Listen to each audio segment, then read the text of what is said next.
Bonsoir à toutes et à tous, bienvenue dans votre émission d'analyse et de décryptage de l'actualité sur Reflet TV entre deux news. C'est du lundi au jeudi à partir de 19h50 sur nos antennes. Ce soir, deux sujets brûlants au cœur de l'actualité politique ivoirienne. Première partie, faut-il interdire le cumul des fonctions de président de la République et chef de parti politique en Côte d'Ivoire? Une question qui touche à la neutralité de l'État, à l'équilibre démocratique et à la transparence de nos institutions. Et puis, dans la deuxième partie de cette émission, Tidiane Thiam est-il un apatride ou un exilé contraint? Entre stratégie politique, nationalité contestée et ambition affichée, le cas Thiam fait débat. Pour en parler avec nos analystes de référence sur ce plateau ce soir. Arsène Anoma, bonsoir. Bonsoir, M. Sidik. Gaël Lakpa, bonsoir. Bonsoir, Sidik. Marcelin Niawa. Bonsoir, Sidik. Bonsoir, vous avez anticipé. Et enfin, docteur Daouda Ouattara, bonsoir à vous. Bonsoir, Sidik. Alors, place au premier sujet de cette émission. C'est au sujet, bien sûr, du cumul de postes président de la République et chef de parti politique. Tout d'abord, docteur Daouda Ouattara, quelle est votre position sur cette question? D'accord. Pour moi, il faut carrément dissocier les fonctions de président de la République et de président d'un parti politique. Parce que dès l'instant où tu es élu président de la République d'un pays, tu es le garant de l'unité de ce pays. Tu es le garant de tous les citoyens de ce pays. Alors, comme le dit l'article 54 de la Constitution ivoirienne, le président de la République incarne l'unité nationale. Mais de vous à moi, comment peut-on incarner une unité nationale si on est lié ombilicalement à un parti politique? Voilà. Et aussi, il faut dire que l'unité nationale, se trouvant dans la main du premier Ivoirien ou bien du premier des citoyens de ce pays, alors le président de la République il doit démissionner de son rôle, de son poste de président de parti et assumer pleinement ses fonctions. Est-ce que c'est ce que dit la Constitution ivoirienne? Dès l'instant où tu incarnes l'unité nationale que tu incarnes, tu incarnes l'unité de tout le monde. Voilà, tu ne dois pas être lié à un parti politique. Bien. Alors, Arsène Anoma, est-ce que vous partagez ce même avis? Et puis, est-ce que la Constitution ou la législation en vigueur en Côte d'Ivoire actuellement ne permet pas cela? Bon, moi, ce que j'aimerais dire de prime abord, je pense qu'au vu de notre système de gouvernance, qui est un système présidentiel, il serait bon que la fonction de président de la République et celle de chef de parti soient dissociées. Parce que, en fait, en étant chef de parti, on incarne déjà un esprit partisan, alors que le président de la République est censé représenter toute la nation dans toute sa diversité. Maintenant, ceci étant dit, notre loi qui dirige la Constitution ne fait pas obligation au président de la République de démissionner de son titre de chef de parti. C'est-à-dire que ce qui n'est pas interdit est admis. C'est la Constitution de 2016 qui interdit au président de la République, la Constitution de 2000 plutôt, qui interdit au président de la République d'être en même temps président et chef de parti, mais celle de 2016 ne l'interdit pas. Donc je peux dire que légalement, il n'y a aucune entorse à la loi d'être en même temps président de la République et chef de parti. Donc il y a deux choses qui s'entrechoquent. La légalité et je peux dire l'esprit de la fonction présidentielle. Si on veut rester dans la légalité, rien n'interdit au président de la République d'être en même temps président et chef de parti, mais si on veut rester dans l'esprit de la fonction présidentielle qui est celle de représenter toute la nation ivoirienne dans toute sa diversité, il faut faire le distinguo. Mais au-delà de tout ça, je pense que c'est la personnalité du président de la République qui doit être plus importante que les fonctions qu'il pourrait incarner en plus d'être président de la République. Bien. Alors, Marcelin Niawa, est-ce que pour vous, ce cumul président et chef de parti est-il compatible avec l'impartialité du chef de l'État? Merci, M. Sidik. Avant de vous répondre, permettez-moi de convoquer l'histoire. En effet, en 1989, la chute du mur de Berlin annonce la fin de la guerre froide et des idéologies totalitaires. Le politologue américain Francis Fukuyama a parlé de la fin de l'histoire. Oui, et on voit donc qu'il y avait l'expérience terrifiante des partis uniques semblait se refermer définitivement. C'est dans cet esprit que la Côte d'Ivoire a mis en place la Constitution de 2000 qui séparait complètement le poste du président de la République et de celui des partis politiques. Le président de la République devait incarner l'unité nationale. Le président de la République devait rester à équidistance des partis politiques. Le président de la République devait faire fonctionner les institutions de la République. Mais que constatons-nous après le 11 avril? On constate qu'il y a une nouvelle constitution qui est mise en place et qui fait fusion, qui met ensemble le poste du président de la République et le président des partis politiques. Ça, on peut déjà parler d'un recul démocratique. Pourquoi? Pour la simple raison qu'on est dans une nation, l'administration, elle est neutre. Elle n'appartient à aucune région, elle n'appartient à aucune ethnie, elle est pour tout le monde. Le président de la République, il n'appartient à aucune région, il n'appartient à aucune ethnie, il ne devrait même pas appartenir à un parti politique. C'est pourquoi il est le président de toute une république, mais avec la logique du rattrapage, la logique du tabouret. Tout ça, on voit qu'on est dans un parti totalitaire. Et quand on regarde tous les standards internationaux, la Côte d'Ivoire recule. On avait fait un bond en avant, mais là, nous reculons avec à grands pas en arrière. Quand on voit des pays voisins comme le Libéria, le Ghana, qui ne sont pas dans cette logique, on se demande, en Côte d'Ivoire, faut-il revendiquer la construction du mur de Berlin? Faut-il encore réinventer les idéologies totalitaires?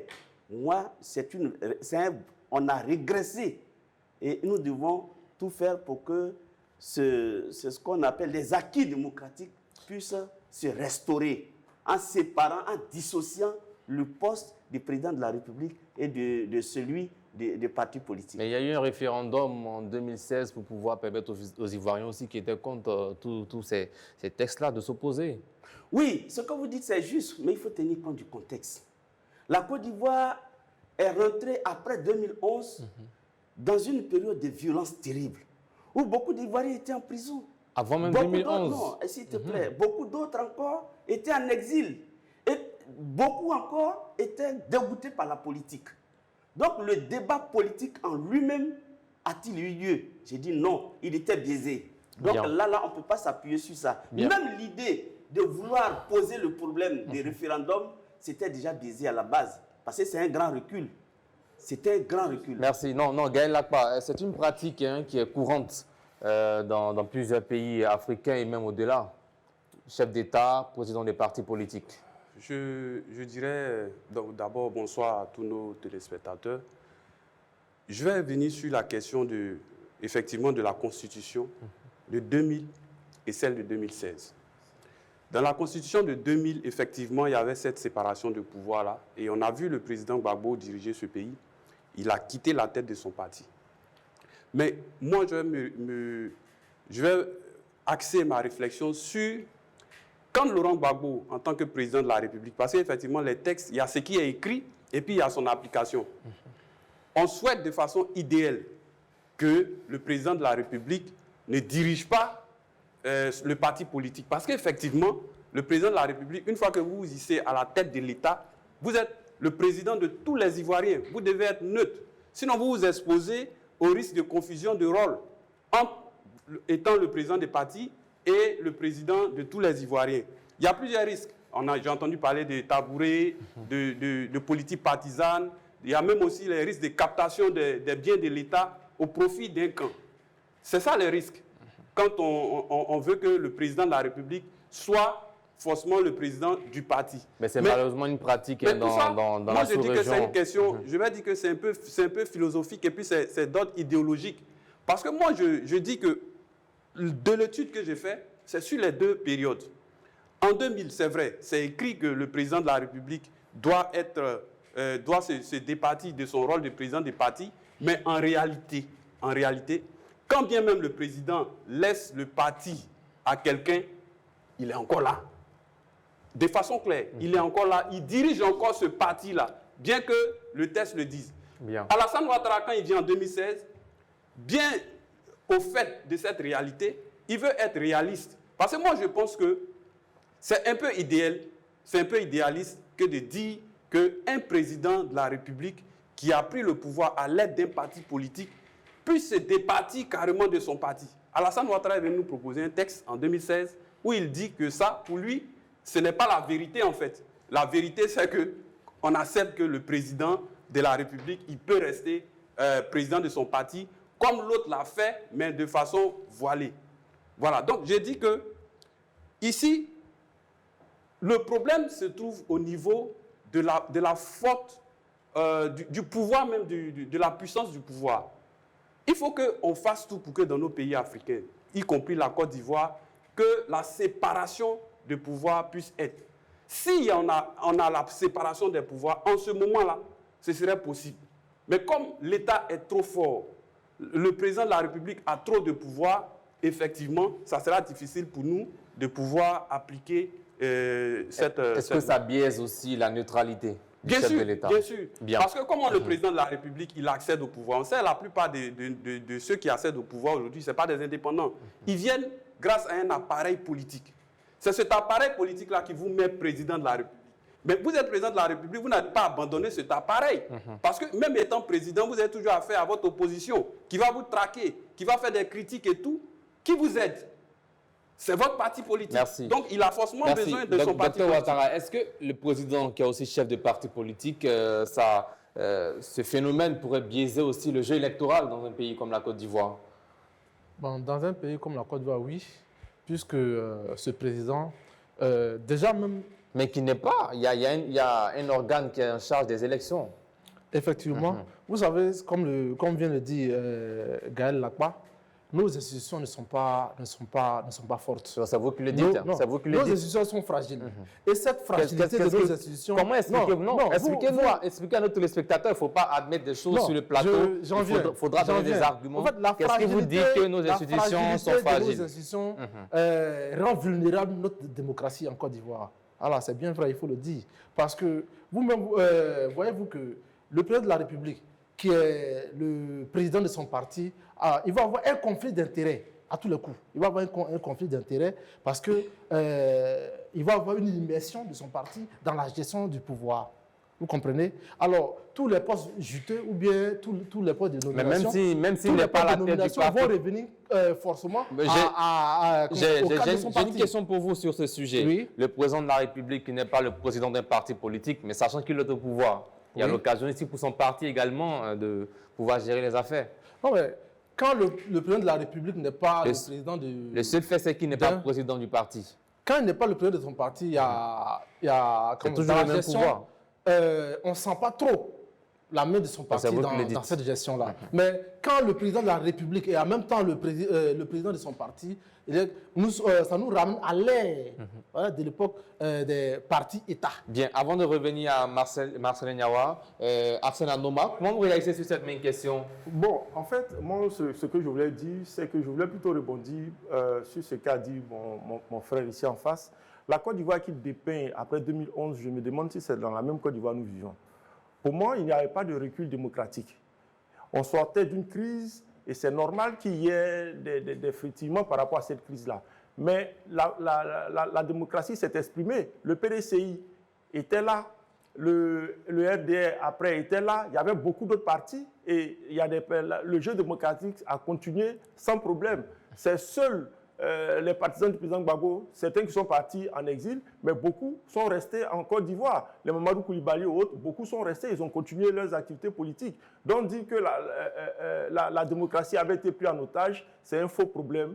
Et moi, je pense que c'est une fausse excuse. Le référendum a été convoqué dans les règles de l'art démocratique. Et tous les Ivoiriens qui voulaient se prononcer ont pu se prononcer de façon démocratique sur cette nouvelle constitution qui régit la Côte d'Ivoire. Maintenant votre réplique à la réponse de Dr Ouattara. Non, en fait, quand il dit que les institutions ne sont pas fortes, tout ça, moi je pense que la Côte d'Ivoire se construit, la démocratie ivoirienne se construit.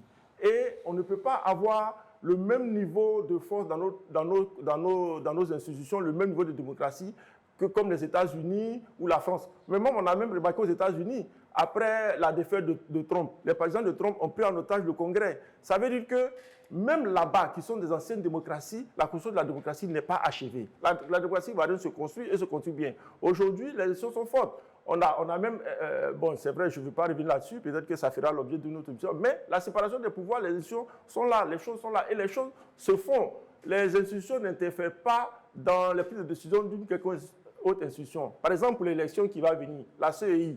La CEI est laissée libre d'organiser les élections et de proclamer les résultats. Et tous les acteurs sensés et crédibles et honnêtes reconnaissent qu'une élection ne se gagne pas à la CEI. Donc, pour moi, je ne vois pas en quoi on dira que nos institutions sont fragiles et sont influencées par d'autres institutions. Merci. Marcelin Niawa, est-ce qu'il y a nécessité pour vous aujourd'hui, selon vos analyses, de mener une réforme constitutionnelle pour pouvoir dissocier le poste du président de la République, du président de parti politique? Oui, mais reconnaissons que hors sentiment politique, sans passion ni aveuglement, reconnaissons que notre démocratie recule. Elle fonctionne de manière inefficace aujourd'hui. Pourquoi? À cause du rattrapage ethnique. C'est comme si on était dans un apartheid. Quel rattrapage ethnique? Et s'il te plaît, non, mais quel rattrapage ethnique parlons-nous? Non, non, mais quel rattrapage? S'il vous plaît, allez-y, répondez. Mais expliquez Mais comment. j'arrive. À cause de la politique des tabourets. Pourtant, l'administration... Qu'est-ce que vous appelez politique de tabouret? Mais on a entendu des présidents d'institutions dire dans ce pays, si tu n'es pas RHDP, tu libères le tabouret. L'administration... Mais ce n'est pas le chef de l'État qui l'a dit. Non, attendez. Ce n'est pas le chef de l'État. Mais attendez, j'ai dit, l'administration, elle est neutre. Dans ce pays, depuis 2000, après le 11 avril, il y a des gens qui ont été licenciés de leur travail parce qu'ils n'étaient pas RHDP. Pourtant, Kone Katina a été rétabli dans ses fonctions. Vous comprenez? Dans ce pays, on a entendu des discours. M. Alassane Ouattara lui-même dit sur un plateau de télé, je vais extraire ces partis politiques de leur substance. Quand on est chef, on n'est pas partisan, on doit faire vivre toutes les institutions qui sont en place. Monsieur Siddiq, la séparation des pouvoirs, c'est vrai, aucun régime n'est parfait. On peut reprocher beaucoup de choses au régime Laurent Gbagbo, mais nous l'avons vu. Dans ce pays, des gens qui ne sont pas des mêmes pouvoirs, des mêmes partis que lui, ils étaient dans l'administration. On a vu les régimes financiers qui étaient dirigés par des...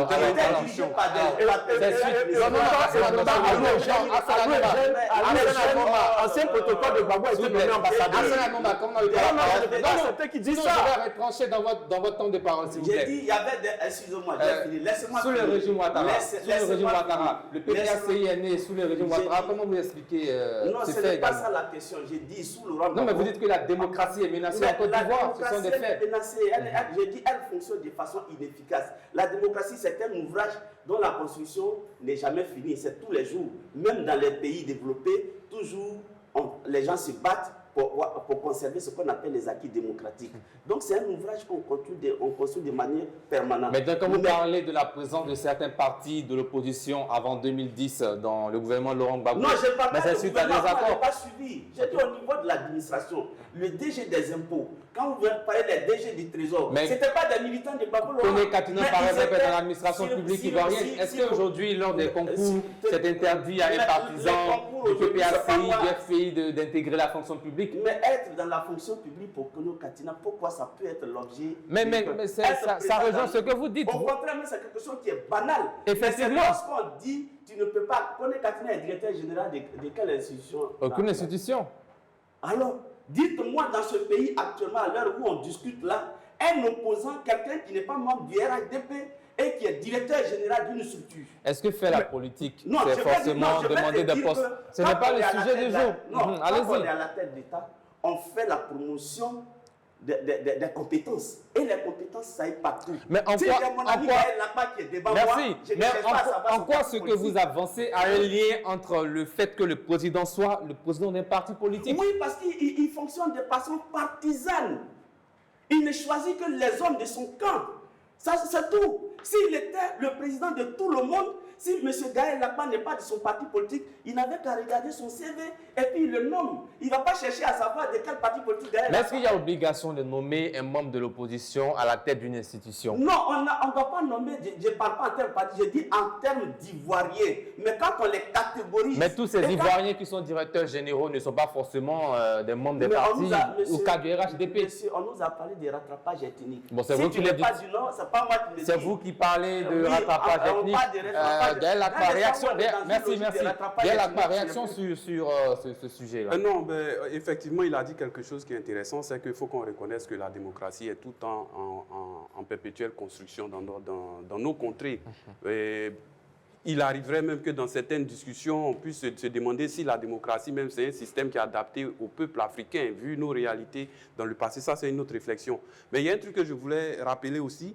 Il y a quelqu'un qui a parlé tout le temps qu'on parle de démocratie, on prend en exemple soit la France, soit les États-Unis. Je pense peut-être que c'est Hassan Anouma qui avait parlé des États-Unis. Mais hier, j'ai consulté le site, vous pouvez consulter même, de Amnesty International en termes de liberté d'expression. Ils ont un classement des 180 pays du monde. J'ai été surpris de voir la Côte d'Ivoire à la 55e place. Et les États-Unis viennent après nous. Des pays comme la Chine et tout ça sont encore en bas du tableau. La liberté d'expression. D'expression, oui, liberté d'expression. Et la c'est presse, quel organisme qui a fait le Amnesty International. Vous pouvez aller... qui a fait son rapport annuel 2024 hier. Et 2025, je pense que ça sera à jour le 2 de l'année prochaine. Moi, j'ai été honnêtement surpris de le voir. Mais s'il y a des avancées, il y a des choses qui sont bien, il faut pouvoir le dire. Donc, c'est cela. Je dis qu'on n'est pas forcément obligé de prendre l'exemple sur les Occidentaux. Parce que chaque fois, on va se rendre compte que nos lois sont calquées automatiquement sur ce qui vient de l'Europe. On peut s'asseoir entre nous, faire des révisions et puis s'adapter à nos réalités, à notre culture, à notre sociologie. Et puis pouvoir trouver des systèmes de gouvernance. Parce que moi, je pense que la démocratie a un véritable problème avec nous, les Africains. Ça, il faut qu'on puisse le dire et qu'on puisse réfléchir ensemble. On a encore assez d'années devant nous pour pouvoir réfléchir, pour améliorer les choses. Bien. Alors, une autre question, Dr Ouattara. C'est vrai, l'opposition pointe du doigt cette pratique-là. Mais pourquoi aussi les députés de l'opposition qui sont au sein de l'Assemblée nationale ne font pas des propositions? C'est la question qu'on se pose. Qu'est-ce qu'ils font finalement au sein de cette institution? Alors, en fait, il faut avoir le courage de le dire. En Côte d'Ivoire, il y a plusieurs catégories de députés. Il y a certains qui viennent peut-être pour assister, d'autres aussi qui viennent pour proposer des lois. Alors, dans cette kyrielle de députés, le seul qui sort la tête haute, je pense que c'est le député de Tia Salé, le député... mais qui lui est député indépendant. On parle des députés de l'opposition. Quand vous parlez de députés, moi je parle de façon globale. Alors c'est le seul député qui fait le travail, qui fait ce pourquoi il a été élu. Alors les autres là, ils viennent s'asseoir, ils applaudissent et puis ils s'en vont. Surtout ceux du parti au pouvoir. Quand il s'agit de voter une loi, ils ne cherchent pas à savoir si cette loi est bonne ou pas. On ne cherche pas à connaître le contour. On vote, on applaudit. Après du moment où ça vient du régime en place, on vote et puis on avance. Les députés de l'opposition sont en minorité. Alors, la plupart du temps, ils sont inefficaces. C'est vrai, ils sont en minorité, mais il n'y a même pas de proposition de loi pour ce conseil. Effectivement, c'est ce dont je parle. Le seul qui le fait, c'est souvent le député de Tia Salé, Assalé Tiomoko. Alors, c'est le seul qui fait ce pourquoi il a été élu. Bien, merci. Donc, quand moi je parle des députés en Côte d'Ivoire, c'est le seul que moi je vois. Bien, merci. Marcel Niama, votre dernier mot sur la question des députés qui n'ont rien proposé jusqu'à présent pour ce conseil. Je suis d'accord, mais permettez-moi que je rebondisse sur une idée. Vous n'avez que 30 secondes pour terminer. Oui, je vais le faire. Il a parlé des systèmes de gouvernance. Il vous reste 27 secondes. On n'est pas dans l'obligation de copier ce qui vient de l'Occident. Je partage parfaitement son avis. Mais sur ce point, je voulais quand même m'approprier la réflexion du président Laurent Gbagbo. La Côte d'Ivoire, ce sont ethnies. C'est plusieurs régions. Au nord, ils ont leur façon de fonctionner. À l'ouest, ils ont une manière de fonctionner. Au sud, les Akans ont leur façon de fonctionner. Quand on se retrouve dans ce grand ensemble, on choisit quoi pour fonctionner, pour diriger le pays. Sans cela, la démocratie nous aide. C'est une solution pour le fonctionnement, pour l'équilibre, pour avoir un équilibre dans nos sociétés. Merci. Non, je vous donne 5 secondes pour répondre député. Non, concernant les lois à l'Assemblée nationale, moi, je souhaite que je vous invite un député qui vont nous dire pourquoi ils ne proposent pas. Vous ne trouvez pas que c'est dommage? Moi, je constate comme vous. Non, vous en tant qu'Ivoirien, vous plaignez que le pouvoir ne permet pas à des membres de l'opposition d'être à ces postes-là? Que les députés de l'opposition ne font pas des propositions. C'est un constat que je fais. Et vous déplorez cela? Pourquoi ils ne le font pas? Est-ce que vous déplorez cela? Non, j'ai dit je constate. Mais est-ce que vous déplorez donc, ou vous vous réjouissez? Maintenant, si vous voulez Vous réjouissez de cette posture de non, député? je ne cautionne rien, mais je Ok. veux dire, inviter un jour un député Bien. de l'opposition. On aura l'occasion. Pourquoi ils ne le font pas? Pas de souci. Alors, chers téléspectateurs, on marque une courte pause. On revient juste dans quelques instants pour parler du deuxième sujet, pour ne pas dire le second sujet de cette émission. Nous parlerons de la question autour de Tidiane Thiam, le président du PDC-RDA. Est-il apatride ou forcé en exil? Voilà, nous sommes de retour de la pub entre deux news. C'est du lundi au jeudi à partir de 19h50 sur Reflet TV. Émission à retrouver également sur nos plateformes Facebook, YouTube en direct et sur notre site internet www.reflet.tv, sur le bouquet Free 437 208 sur Canal+, également sur d'autres plateformes. Alors, cette partie parle de Tidiane Thiam. Est-il apatride ou en exil forcé? Première question pour Gaël Lacroix. Quelle analyse faites-vous de la situation de Tidiane Thiam, le président du PDC-RDA? Finalement, certains Ivoiriens se demandent, est-il apatride et même où en exil forcé?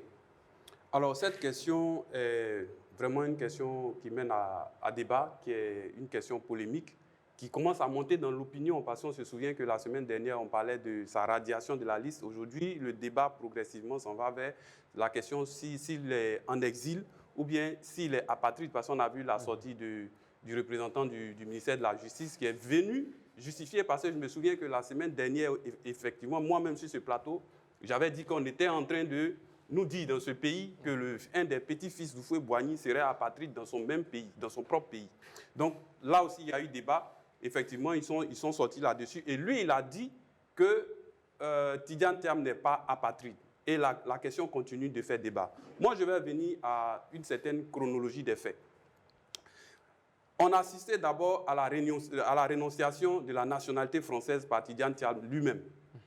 Alors que quand il renonce à sa nationalité, on nous sort l'article 48, alinéa 1, je pense, qui dit que quand un Ivoirien se prévaut d'une autre nationalité ou reconnaît une autre nationalité, il perd automatiquement sa nationalité ivoirienne. Alors, on se dira que Thiam était exclusivement et uniquement français dans ce cas-là. On a été surpris de voir que, étant dans ce cas, Thiam lui-même s'est retrouvé sur notre liste électorale. Alors que pour être sur la liste électorale, il faut être minimum ivoirien. Mais il a été sur la liste électorale.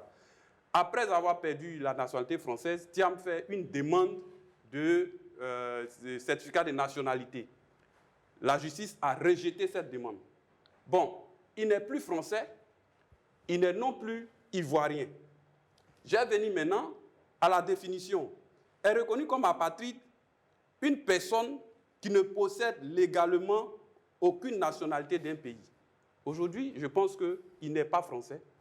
Il a voulu avoir le certificat de nationalité ivoirien. Il n'a pas pu l'avoir aussi. Qu'est-ce qu'on peut conclure? Moi, de mon point de vue, moi, de mon point de vue, Thiam, pour l'instant, est apatride jusqu'à ce que l'État de Côte d'Ivoire puisse lui donner un certificat de nationalité régulièrement, que tout le monde sache, et puis on finira avec ce débat. Maintenant, pour la question sur l'exil. Est-il en exil, oui ou non? J'ai dit qu'il s'agit ici d'un exil forcé. Parce que quand il sortait, lui-même ou par le parce pouvoir? que quand il sortait, je viens, parce que quand il sortait du pays, il ne partait pas en exil. Mais seulement relativement à ses déclarations, il a dit sur plusieurs plateaux de télé que depuis qu'il est entré en Côte d'Ivoire, qu'il est venu être président du PDCI, qu'il a affiché ses intentions, il ne fait qu'être victime de persécutions, de menaces. Il craint pour sa sécurité. Il y a un acharnement judiciaire à son encontre. Donc, il a même dit finalement qu'il va entrer en Côte d'Ivoire que lorsque les conditions seront réunies pour qu'il puisse venir, parce qu'il craint pour sa sécurité. Comment on peut appeler ça? En fait, si vous voulez, il profite de la situation pour, de façon stratégique, se mettre dans un exil que je dirais stratégique, mais que je caractérise de forcé, parce que quand il partait, ce n'était pas son intention.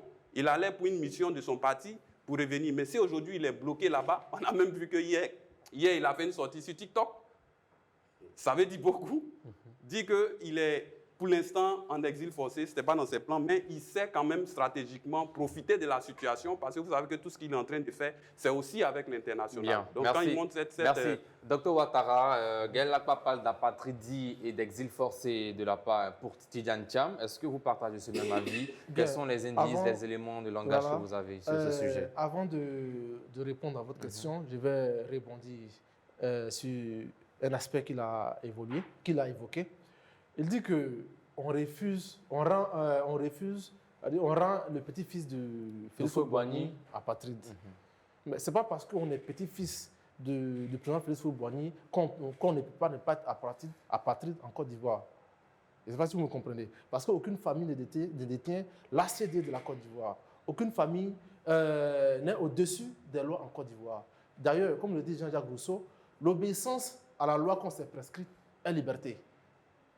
Voilà.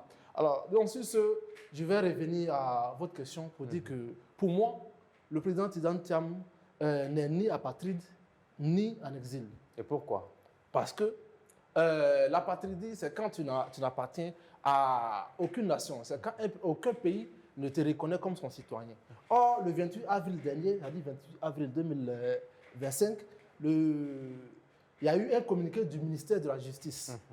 Communiqué qui a été fait par le juge Augustin Kwame, qui a dit, et je cite, « Monsieur Tidjane Thiam n'a jamais été apatride et n'est pas apatride parce qu'il est indiscutablement ivoirien selon le code de nationalité. » Voilà. Maintenant, si on prend le cas de l'exil, moi je vais me référer à l'article 22 qui stipule qu'aucun Ivoirien ne doit être contraint à l'exil.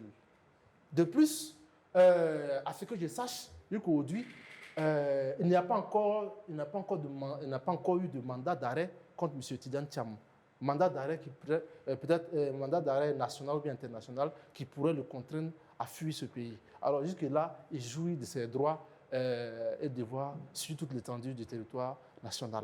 Alors, donc, au vu de tous ces éléments, moi je peux dire aisément que le président Tidjane Thiam n'est ni apatride. Vous aurez l'occasion après Marcelin Niawa et puis Arsène Anoma.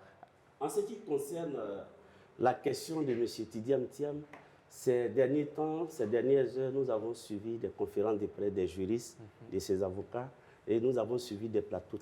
Des experts en droit nous disent que si aujourd'hui la RLE 2025 a lieu, alors Tidjane Thiam peut s'inscrire sur la liste électorale. Or, ne peut s'inscrire que sur la liste électorale parce qu'on est ivoirien. Donc, pour moi, si Tidjane Thiam n'est pas un apatride, parce qu'il a le droit de s'inscrire sur la liste électorale. Aujourd'hui, le 30, s'il y avait une RLE, il peut s'inscrire. Maintenant, est-ce qu'il est en exil? Quand vous dites forcé, il faudrait que l'exil même existe d'abord pour que ça soit forcé.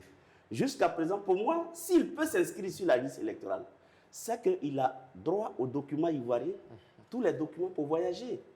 Donc, je ne peux pas dire qu'on a forcé Tidjane Thiam, dans la mesure où même il n'y a même pas une décision telle que le mandat d'arrêt ou bien une quelconque menace à ma connaissance. Si elle existe, vous pouvez la sortir, mais à ma connaissance. Maintenant, qu'est-ce qu'il fait en exil? Oui, il a dit qu'il a écouté hier. À l'étranger? À l'étranger. Bravo, à l'étranger, excusez-moi. Okay. Merci, à l'étranger. Bon, jusque-là, le PDCI a parlé. Je n'ai pas encore entendu d'exil. Le mot exil, dans toutes les déclarations du PDCI, je n'ai pas encore entendu le mot exil. Donc, je ne peux pas dire, mais c'est lui seul qui gère son agenda. Bien. Il est le seul à savoir pourquoi il est hors du pays. Arsène Anoma. Bon, moi, ce que je pourrais dire sur cette question, c'est qu'une question de droit, de nationalité, a été muée à une question politique, juste pour traverser le débat et puis émouvoir certains. Sinon, le président du PDCI, il est né ivoirien. Il a juste perdu sa nationalité au moment où il se faisait naturaliser français. Lorsqu'il s'est libéré de son allégeance à la nationalité française, il a retrouvé stricto sensu sa nationalité ivoirienne, étant né ivoirien. La Côte d'Ivoire ne lui dénie pas sa nationalité ivoirienne. On lui a juste dénié le droit d'être présent sur la liste électorale parce qu'au moment où il s'inscrit sur la liste électorale, il était français. C'est juste ça, c'est un problème électoral, ce n'est pas un problème politique, ce n'est pas un problème de nationalité.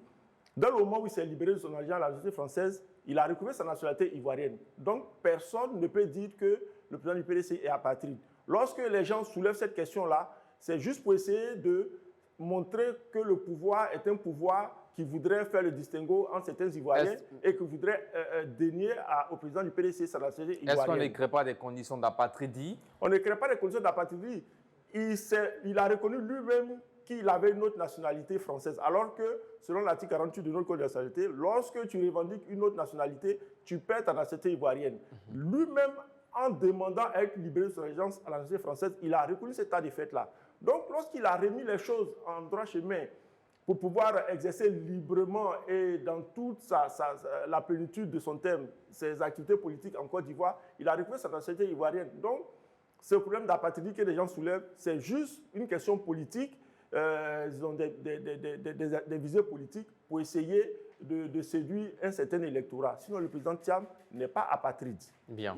Maintenant, revenons sur l'exil. 45 secondes. Oui, moi, je dirais qu'il n'est pas en exil. Parce que jusqu'à preuve du contraire, il n'y a aucune charge, il n'y a aucune décision de justice qui le maintient en exil. Voilà pourquoi on parle d'exil forcé dans le sujet, la formulation de notre sujet. C'est lui-même qui se maintient en exil, je le dis encore, pour essayer de mouvoir ses partisans et la communauté sociale, disant que la Côte d'Ivoire refuse de le recevoir, alors qu'il n'y a rien en Côte d'Ivoire qui l'empêche de venir. Il peut venir quand il veut. Mais moi, je dirais plutôt aussi également, ça prouve qu'il n'était pas prêt politiquement à exercer les fonctions politiques que le PDCI a confiées. Il n'est pas prêt et il aurait dû se former moralement, physiquement, pour entrer dans le marigot politique ivoirien. Aujourd'hui, il vient et les réalités du marigot politique ivoirien reviennent vers lui. Il sent qu'il n'est pas prêt et c'est une reculade.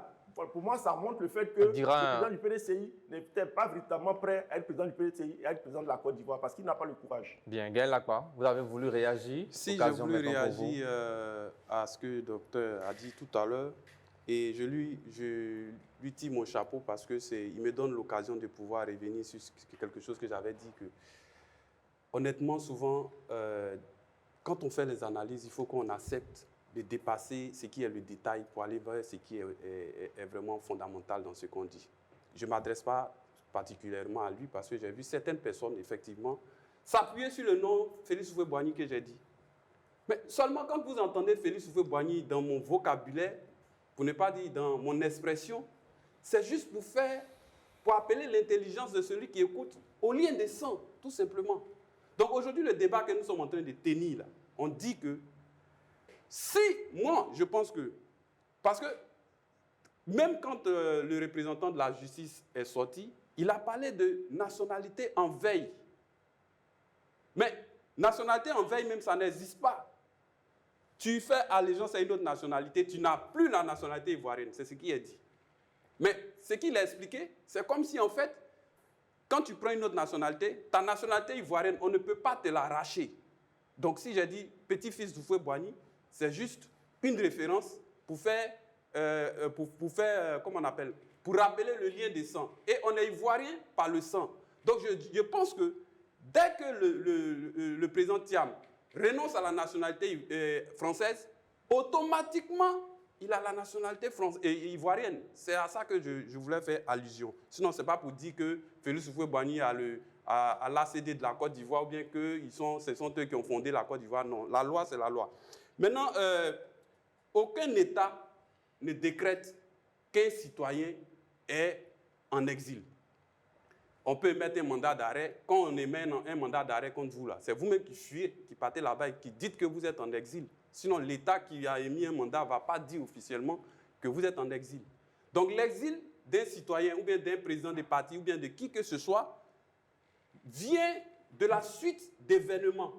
C'est en fonction des événements, des circonstances, de ce qui se passe que la personne peut se maintenir à l'exil. L'exil peut être provoqué par quelqu'un ou ça peut être provoqué par l'individu lui-même. Mais je me suis appuyé sur ce que, sur l'ensemble, parce que c'est des analyses qu'on fait, sur l'ensemble des faits, j'ai dit que l'individu, pour ne pas dire le président Thiam, quand il s'exprime, il faut savoir décoder et déchiffrer. Laissez-moi finir, s'il vous plaît. Laissez-moi finir, s'il vous plaît. Non, Arsène Anoma, laissez qu'il finisse. Il faut écouter ce qu'il dit. Et je reviens là-dessus. Quand vous prenez ses discours, il dit qu'il est persécuté. Il vous reste 30 secondes. Qu'il est menacé, qu'il craint pour sa sécurité, qu'il y a un acharnement judiciaire contre lui. Et il finit pour dire que lui, s'il doit revenir en Côte d'Ivoire, c'est qu'on s'assure que toutes les conditions ont été prises pour qu'il puisse rentrer. Ce n'est pas là les conditions de quelqu'un qui est en exil. Allez demander à M. Guillaume Soro qui est aujourd'hui dans les pays, qui est dans les pays de l'AES. C'est presque le même discours qu'il va vous tenir. Il va vous dire qu'il craint pour sa sécurité, il ne peut pas rentrer et que s'il doit venir, il doit prendre les conditions. Donc, messieurs, dames, n'attendez pas que l'État de Côte d'Ivoire, bien que le pouvoir vienne décréter quoi que ce soit. On fait des analyses en fonction et je vous dis de façon stratégique que ce qu'on constate, c'est que M. Thiam ne peut pas rentrer aujourd'hui, il ne rentrera pas demain et cet état de fait-là risque de se prolonger. Voilà pourquoi je parle d'exil forcé. Il peut lui-même se maintenir dans cela. Je dis, il a parlé de stratégie aussi. Et tout ça. C'est une information que vous donnez. Ce n'est pas une information. Bien avant vous, docteur. Observer pour voir. Alors, Marcelin Niawa, quelle est votre réplique à ceux qui ne cessent d'affirmer que le président du PDC-RDA est victime de calculs politiques? Bon, le problème de Thiam, il est gênant quand je le vois. Pourquoi? Nous venons d'une situation depuis 2011. Je rappelle toujours ces situations. Mais est-ce que Thiam est au-dessus de la loi? Non. Thiam n'est pas au-dessus. Il faut apaiser la société ivoirienne. Jusqu'à présent, les Ivoiriens ont peur. Chaque fois qu'on parle d'élection, j'ai suivi les commentaires d'un journaliste qui disait « Oui, on parle d'élection, les gens sont en train de faire leur bagage, ils veulent quitter le pays. » Tout. Cette peur-là, elle est encore là. Il faut solder la crise de 2010-2011. Et pour la solder, il faut apaiser toute la société ivoirienne avec des actes. C'est pourquoi ces genres d'histoires, ça ne nous arrange pas, nous tous. C'est en cela que j'ai dit aussi que ce problème Thiam, il n'avait pas de raison d'être. Nous sommes sur un terrain politique. Les hommes politiques peuvent se piéger entre eux. Ils peuvent faire ce qu'ils veulent. Regarde, aujourd'hui en France, Marine Le Pen, ça, ce sont des actes politiques. Elle est en difficulté. Il y a eu plein d'actes comme ça autour. Mais n'empêche qu'elle est en France, elle vit en France, elle se bat aux États-Unis. Trump, à un moment donné, il a fait face à la justice.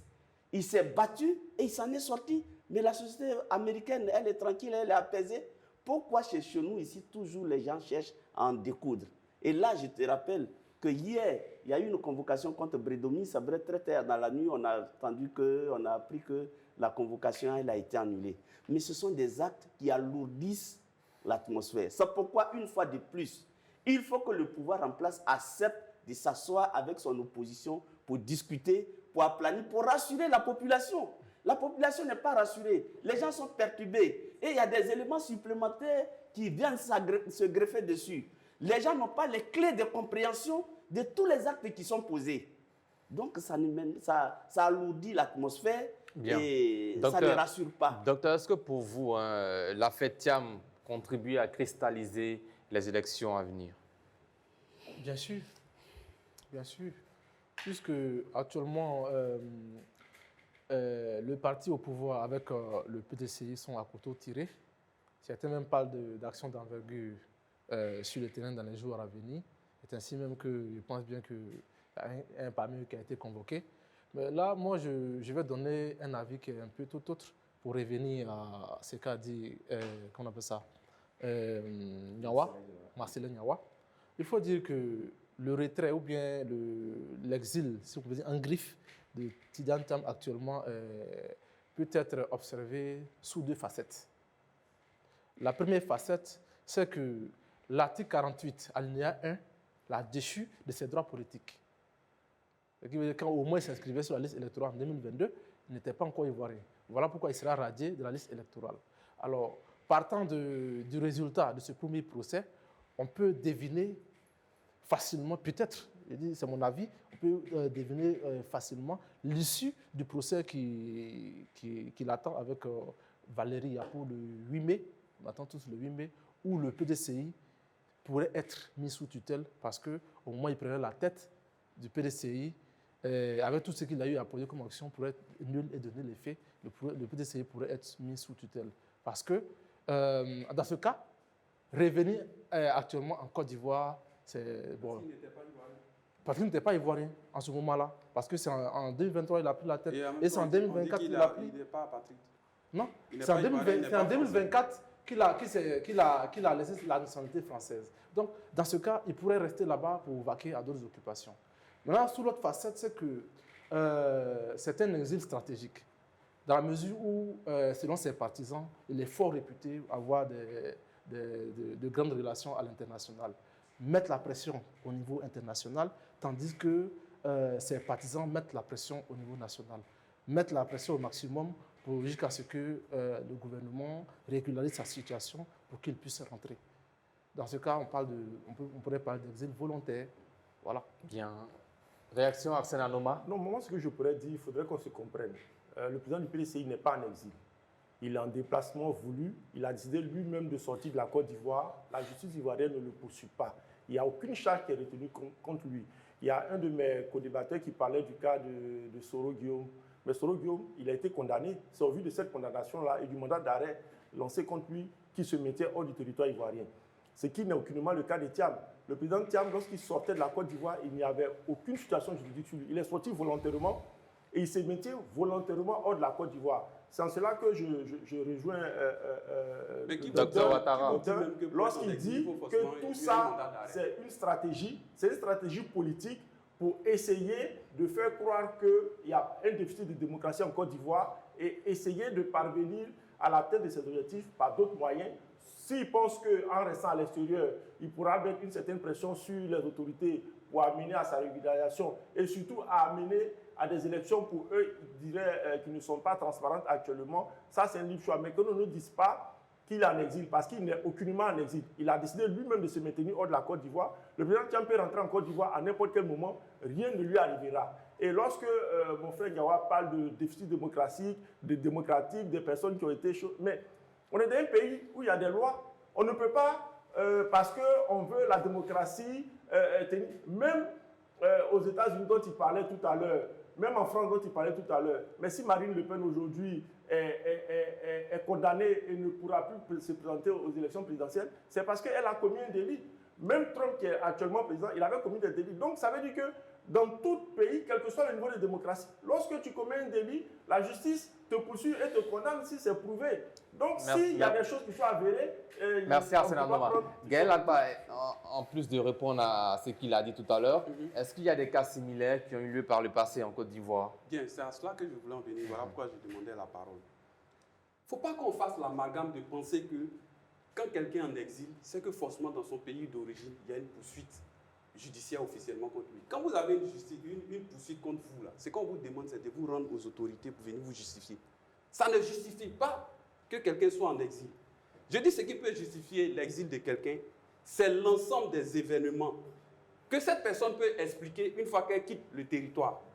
Ce n'est pas forcément un pouvoir qui décrète que telle personne doit être en exil. Le pouvoir là vous dit, ou bien la justice vous poursuit pour quelque chose. Ça ne veut pas dire que vous devez être en exil. Donc il ne faut pas qu'on fasse l'amalgame. Le président Bédié, après le coup d'État de 99, où Robert Gueye devient président de la République, est-ce qu'il y avait un mandat d'arrêt contre le président Bédié? Mais il était... Non, c'est relativement à ce que vous avez dit. C'est grave, il a le pouvoir. Non. Je suis dans une démarche afin de pouvoir démonter ce que vous avez dit. Parce que quand vous parlez, vous dites... Non, on vous a compris. Vous dites qu'il fait des amalgames, mais c'est qu'il est... Vous donnez l'impression que quand on dit que quelqu'un est en exil, c'est que forcément il y a un mandat d'arrêt. C'est ce que vous avez dit ici tous. Moi, j'ai fini de dire que j'ai pris le cas de Guillaume Soro. J'ai dit Guillaume Soro, par exemple, c'est vrai, il y a un mandat d'arrêt, mais s'il s'exprime, il vous parlera de sa sécurité. Ça veut dire que son vocabulaire aujourd'hui, il s'assimile presque à celui de Thiam. C'est vrai que Thiam, il n'y a pas de mandat d'arrêt, mais lui, il dit que pour qu'il vienne, j'entends ici sur le plateau, non, il n'y a aucun problème, il peut venir quand il veut. Mais lui-même, il dit, pour qu'il vienne là, il faut que les conditions soient réunies. On peut appeler ça exil volontaire ou exil forcé, mais une chose est sûre, pour moi, pour l'instant, il est en exil et je pense que ça peut mettre un peu longtemps encore. Pour finir avec la fin du président Bédié. Bédié, non, je viens. Bédié, il n'y avait aucun mandat d'arrêt contre lui. Mais il était là-bas aussi. Pour des questions de sécurité, il était en exil. Merci Gaël Agba. En 20 secondes, pour finir rapidement. Dans mon propos, j'ai cité l'article 22 de la Constitution qui stipule que aucun Ivoirien ne doit être contraint à l'exil. Contraint. contraint à l'exil. Ça veut dire quoi? Contraint. Deuxième Contraint. Donnez deuxième élément. Il vous reste 10 J'ai dit secondes. aucun mandat. Non, Gaël Lacroix, c'est bon, merci. M. Tidjane Thiam ne fait l'objet d'aucun mandat d'arrêt national ni international. Donc, du coup, il joue de ses droits et devoirs sur toute l'étendue du territoire national. La Je sais pas si contrainte, vous c'est comprenez. forcément un mandat. Non, c'est ce que, Non, c'est c'est pas ce que ce je qu'il a vous ai dit. dit. C'est pas J'ai ce qu'il posé a une dit. question. Donc, ne Non, déformez pas mon propos. Non, non, non. Je ne sais pas si on te suit. Alors, comment on appelle ça? Dans cette situation, chacun l'interprète comme il veut. Ou C'est bien clair, chacun c'est clair. l'interprète sous le prisme. C'est clair pour vous, pas d'exil pour Thiam. Pas Pas d'exemple. de poursuite pas également. d'accord de toute Alors, façon. on va. Peut-être Non, merci. stratégique. On termine avec vous 30 Oui, secondes mais moi, je rapidement me sur la même dis qu'il question. faut que Gaël Lacroix, il ne mélange pas tout en même temps. Il mélange les pinceaux. On n'a pas ce que le docteur vient de dire. Il a cité la loi, ce que dit la loi. La loi prévoit plusieurs situations qui t'amènent à aller en exil. Mais lui-même, il se mord la queue quand il parle. Il dit il y a J'ai pas l'exil de queue, forcé monsieur. et puis il y a l'exil volontaire. Mais toujours il dit que c'est un exil.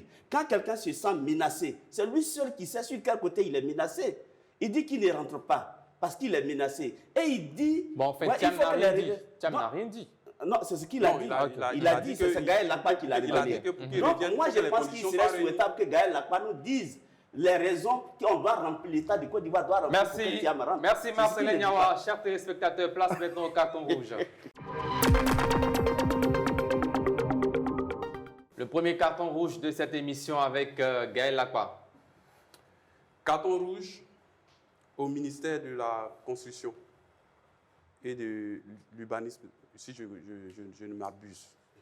Je reviens encore sur le coût du loyer.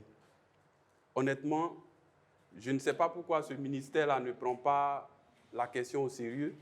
Je sais que certaines personnes dans la société civile même ont essayé de rencontrer ce gouvernement-là, et le ministre en question, pour parler de la question du loyer en Côte d'Ivoire. Je ne dis pas à Abidjan, mais en Côte d'Ivoire. Les loyers coûtent cher. Il faut qu'on arrive à un plafonnement des prix. Il faut qu'on ait une grille, de sorte à ce que n'importe qui ne se lève pas pour fixer le prix comme il entend. Parce que le prix du loyer aujourd'hui là, participe fortement à la cherté de la vie. Vous imaginez, en réalité, le loyer doit prendre le tiers du salaire de l'individu. Mais on connaît tous les salaires en Côte d'Ivoire ici. En réalité, souvent, vous trouvez des personnes où le prix de ce qui sort de son salaire, c'est plus de la moitié de ce qu'il gagne lui-même. Comment il ne va pas se plaindre tout le temps de la cherté Ce de qui la est vie? interdit. Voilà. Merci Donc voilà bien, un peu cette Gaël Lacroix, réalité-là. pour votre On carton interpelle rouge. encore le ministère à ce sujet-là. Il faut que cette question soit prise au sérieux parce que ce sont les gouvernants qui doivent implémenter, qui doivent donner les orientations pour ne pas pour Bien. éviter tous les débordements. Marcelin Niawa, carton rouge. Carton rouge à la CIE. Ces derniers temps, nous ne comprenons plus rien dans la facturation. Tantôt, les factures baissent, tantôt, elles triplent. On ne comprend pas les mécanismes. Et nous qui sommes les consommateurs, on n'est même pas informés du système de facturation. On ne connaît pas les... Si bien qu'on ne sait même plus sur comment utiliser le courant. Parce que souvent, on nous conseille de débrancher les appareils, de diminuer les appareils. On fait tout ce mécanisme. Mais à la fin, la facture, elle est doublée ou bien elle est triplée. Carton rouge à la CIE, il faut que vraiment ils nous aident à avoir des factures à moindre coût. Merci. Docteur Ouattara, votre carton rouge. Bien. Moi, mon carton rouge va à l'endroit de certains hommes politiques de tous bords qui tiennent des propos incendiaires, des propos musclés, des propos guerriers, qui tendent à mettre le feu aux poudres, qui tendent à nous amener vers une autre crise, comme nous l'avions connu de 2002 à 2010. Carton rouge à ces derniers. Et leur dire que cette fois-ci, la Côte d'Ivoire ne brûlera, Vous allez y arriver. la Côte d'Ivoire ne brûlera pas. Merci.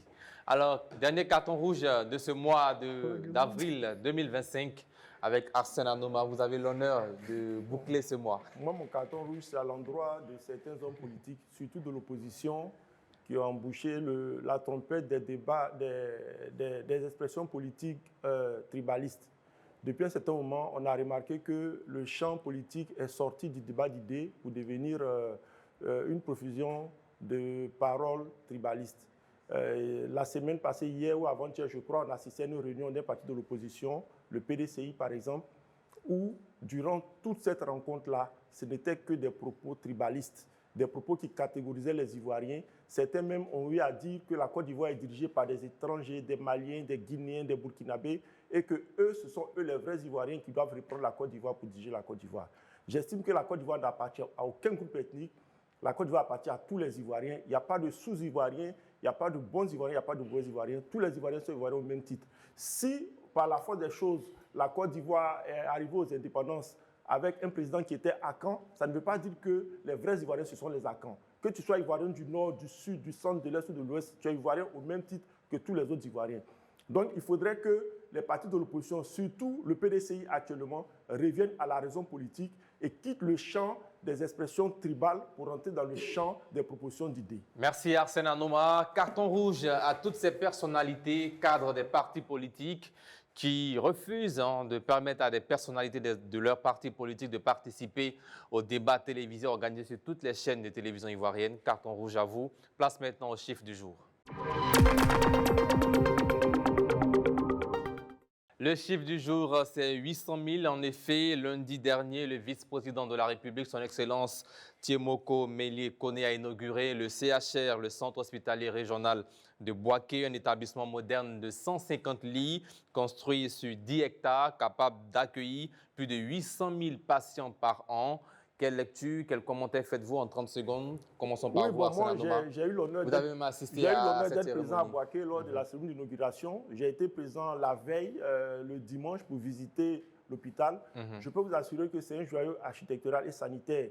Il y a des merveilles et ça montre que la Côte d'Ivoire avance. La Côte d'Ivoire avance partout, ce n'est pas Abidjan seulement. Et M. Sitenez-vous bien, au sein de cet hôpital-là, il y a un service, le service de neurochirurgie, où il y a un appareil qui fait de l'opération en neuronavigation. La Côte d'Ivoire est le seul pays en Afrique de l'Ouest à posséder cet appareil-là et à être capable de faire cette opération. Merci Arsène Anoma. Docteur Ouattara, cet hôpital pourrait accueillir 800 000 patients par an. Bien, l'initiative est à saluer, mais nous voulons surtout des soins de qualité et non des soins de quantité.